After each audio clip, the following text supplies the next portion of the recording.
नमस्कार, मैं हूं रजत अवस्थी और आप देख रहे हैं इम्पैक्ट भारत टीवी। आपको मालूम होगा, याद होगा, कुछ दिनों पहले महाराष्ट्र सरकार ने गाय को राजमाता का दर्जा दिया। लेकिन जहां एक तरफ देश में इस तरह की पहल हो रही है कि गाय को माता का दर्जा दिया जा रहा है, गाय को इतना पूजनीय माना जा रहा है, वहीं पर कुछ ऐसी घटनाएं सामने आ जाती हैं जिन्हें देखकर दिल हैरान हो जाता है, मन दुखी हो जाता है कि अभी भी ऐसी चीजें हो रही हैं भारत में। भारत में हमेशा से ही गाय को माता का दर्जा रहा है। घोषित अघोषित दोनों चीजें हैं। सरकारी तौर पर घोषित हो या ना हो, लेकिन सभी के मन में गाय को लेकर के एक अलग ही भाव होता है। ठीक है, अब ऐसी स्थिति में जब आपको ये सुनने को मिले, ऐसी घटना देखने को मिले कि 8000 गायों को काट दिया गया हो, आप समझ सकते हैं। 8000 गायों को बंगाल में काटकर नोएडा में मांस छिपाया गया, भैंस का मीट लिख करके सप्लाई किया गया। वहीं पर लखनऊ के 2 अफसर पैसा खा रहे थे, ऐसी भी इसमें जानकारी मिल रही है घटना में।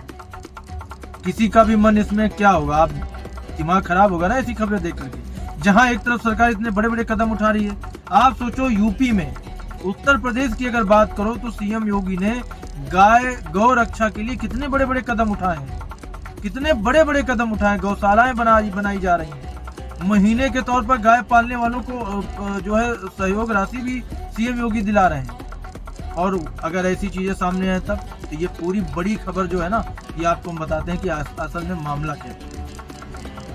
तो हुआ यह है कि यूपी के ग्रेटर नोएडा में 9 से 10 नवंबर को पुलिस ने 185 टन गोमांस बरामद करके जमीन में दबवा दिया।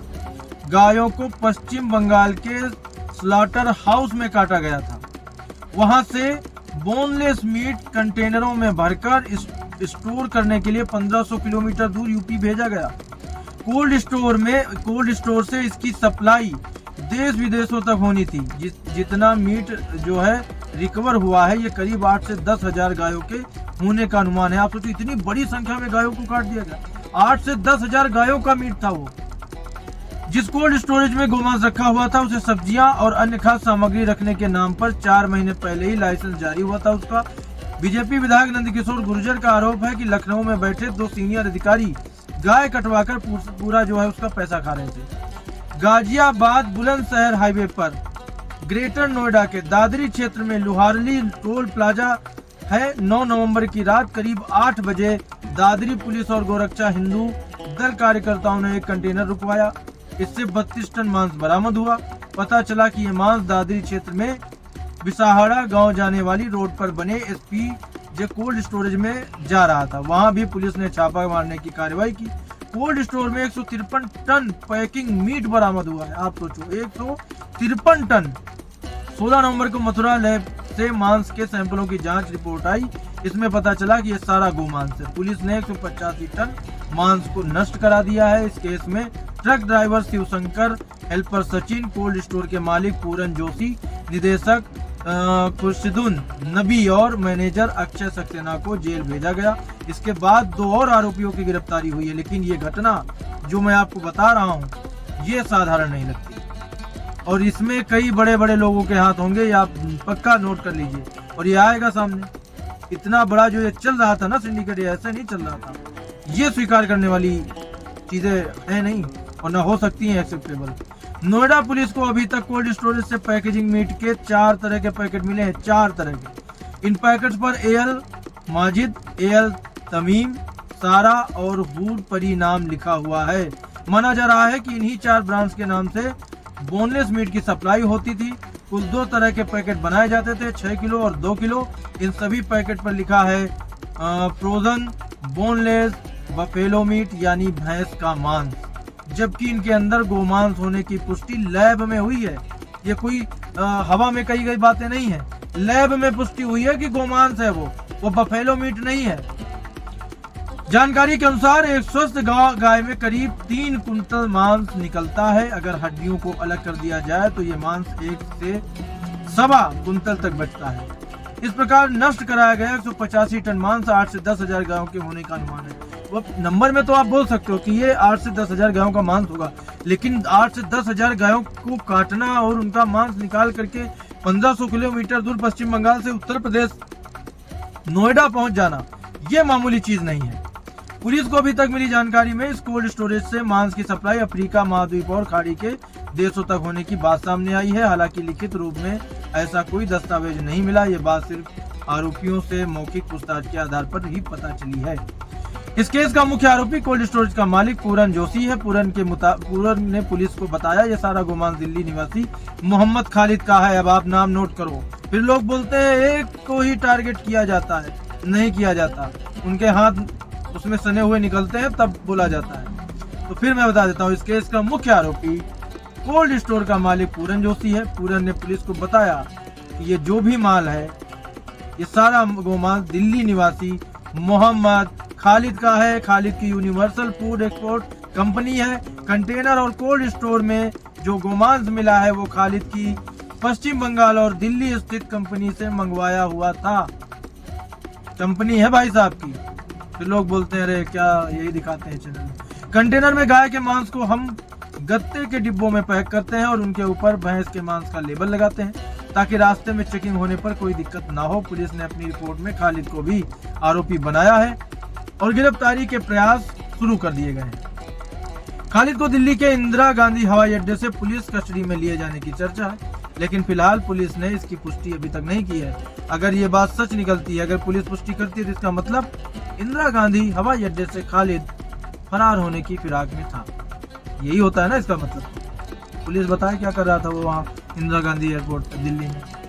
कंटेनर ड्राइवर शिवशंकर ने पुलिस को बताया हमें मांस लाने के लिए पश्चिम बंगाल का एड्रेस कोल्ड स्टोरेज ने दिया था।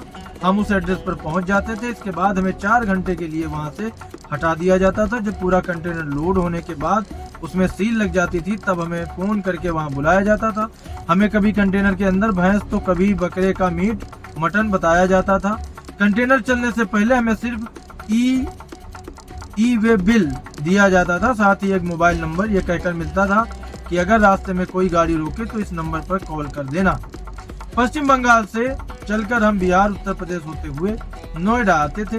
इस बीच कंटेनर के डीप फ्रीजर को ठंडा करने के लिए हमें उसे कई जगह रोककर चार्ज करना पड़ता था। चार्जिंग स्टेशन पहले से फिक्स होते थे, वहाँ 4 घंटे के लिए ट्रक रोकना पड़ता था। आप समझ रहे हो ना कहानी पूरा सिंडिकेट है इसमें दर्शकों, ये आप समझ लो। पश्चिम बंगाल से चलकर बिहार रुके, बिहार से यूपी आए, रास्ते में चार्जिंग कर रहे हैं। ये सब मामूली चीजें नहीं है। अगर कोई रोके तो आप ये नंबर लो, उस पर फोन कर लेना, आपको छुड़ा दिया जाएगा। ये सारी बातें एक मामूली ट्रक ड्राइवर नहीं कर सकता, ये बहुत बड़ा सिंडिकेट है। इस पूरी कार्रवाई को अंजाम देने वाले गोरक्षा हिंदू दल के राष्ट्रीय अध्यक्ष वेद नागर ने से भी हमने बातचीत की थी। उन्होंने बताया पश्चिम बंगाल से गोमांस लाने का इनपुट हमारी मेवात यानी हरियाणा टीम के पास था। उन्होंने हमें सूचना दी। हमने दादरी ग्रेटर नोएडा पुलिस को बताकर 9 नवंबर को गोमांस से भरा कंटेनर पकड़ा। 17 नवंबर को करीब 185 टन गोमांस को कोल्ड स्टोर से थोड़ी ही दूरी पर करीब 15 फीट गहरा गड्ढा करके दबाया गया है। 10 डंबर लगाकर कोल्ड स्टोरेज से गोमांस निकलवाकर गड्ढे तक लाया गया। करीब 30 से 40 टन नमक डालकर गोमांस को मिट्टी में दबाकर नष्ट किया गया। इस पूरी प्रक्रिया में तकरीबन 10 घंटे लग गए।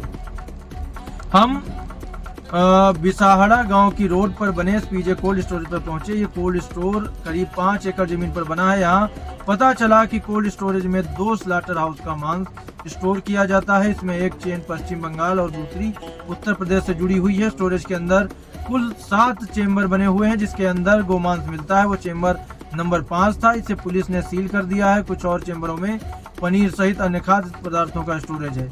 इस कोल्ड स्टोरेज का मालिक पूरन जोशी है जो नोएडा में सेक्टर 150 स्टेट प्रिस्टीन सोसाइटी का रहने वाला है। महत्वपूर्ण बात यह है कि एसपीजे नाम के ट्रांसपोर्ट कंपनी भी है जिसका मालिक भी पूरन जोशी है। इसी ट्रांसपोर्ट कंपनी से कंटेनर पश्चिम बंगाल से मांस को लेकर यहाँ पर आते थे।